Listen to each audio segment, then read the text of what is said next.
Have you ever wondered why there's so many different ways to price IT services? I certainly have. So let's take a couple of minutes on 2 Minute Tuesday to talk about that.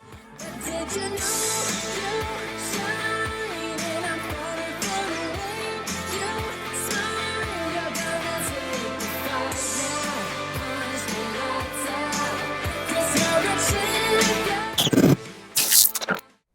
Hey everybody, welcome back. If you've never joined us before, thank you for joining us for the very first time. My name is Eric Anthony and this is the All Things MSP group. Now we're a community of IT service providers who just want to share, learn, and grow their businesses. Now we're also a Facebook group, so if you haven't joined the Facebook group, go ahead and head over there and join that. And then if you like this kind of content, if you need this kind of content, please go ahead and click that subscribe button and make sure you ring the bell to be notified when I post new videos. All right, so it's 2 Minute Tuesday. We have to start with a clock. I think it's over here. Come on. Oh, all right. Now, I've been in this industry, believe it or not, for a little over 30 years. And I've seen a lot of changes, a lot of evolution in the way that we price IT services.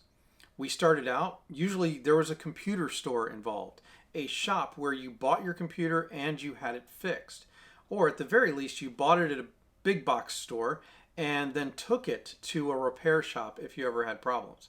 And then if you were a business, you typically hired a consultant to come in and help you decide what to purchase, when to purchase it, all of those different things. And then they would typically charge you by the hour for those services. Now, eventually some tools came along and we were able to build maintenance plans that we could somewhat automate. And because we could do that, we could set a certain price per month to be able to automate that maintenance and provide some protection to those devices and allow them to keep running properly. Now, those were typically charged on a per device model because that just made sense back then. And then everything else was, again, billed hourly, just like the break fix. And then eventually somebody had the idea that we should do a fully managed plan. Now, this was very different because it took the responsibility of anything that broke off of the business owner or the business that owned the devices onto the IT services provider. So it was a major shift, and a lot of people still struggle with that shift today. But priced properly, you can profit very well from that model. However, even within that model, there are different ways to price it. You can do per device, you can do per user, or you can even do just a one price for the whole thing, and they don't even break out by per user or per device. Now, if all of that wasn't complicated enough, most IT service providers don't just offer one of those models. They actually offer what we consider a hybrid model where they'll do some break fix, they'll do some proactive, and of course, they'll do some fully managed because that's what is generally considered the best place to be in terms of your service delivery model. That can get really complicated and really confusing for your customers, so you want to make sure that you do make it as simple as possible. Now, why do I think that this type of pricing spaghetti kind of happens?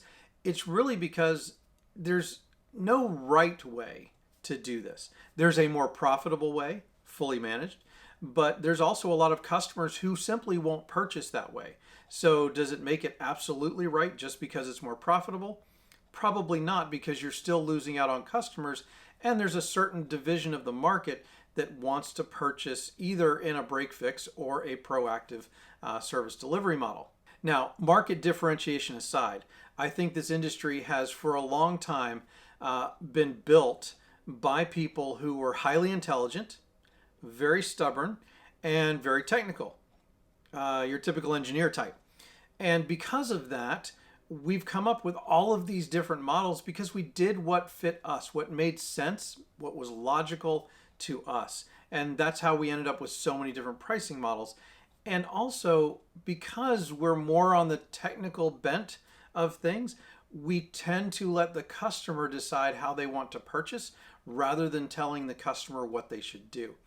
Now, I think this is a dangerous situation, and you really need to, because it's the best way to service your customer, tell them what they need to do rather than let them decide how they want to buy.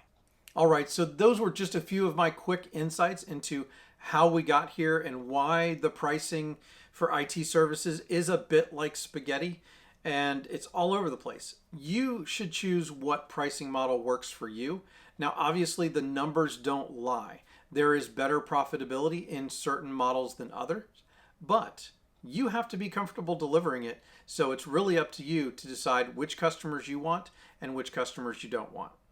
Thanks again for joining me. I really do appreciate you guys watching these videos. I hope you get something out of them. If you have a question or you have a comment about this video, please make sure you go ahead down in the comments and let me know. Ask me questions. This is an environment where we can share information and knowledge about the way we do things in this industry. I really do appreciate those comments and I do respond to every single one. If you like this content, please go ahead and make sure you subscribe to this channel.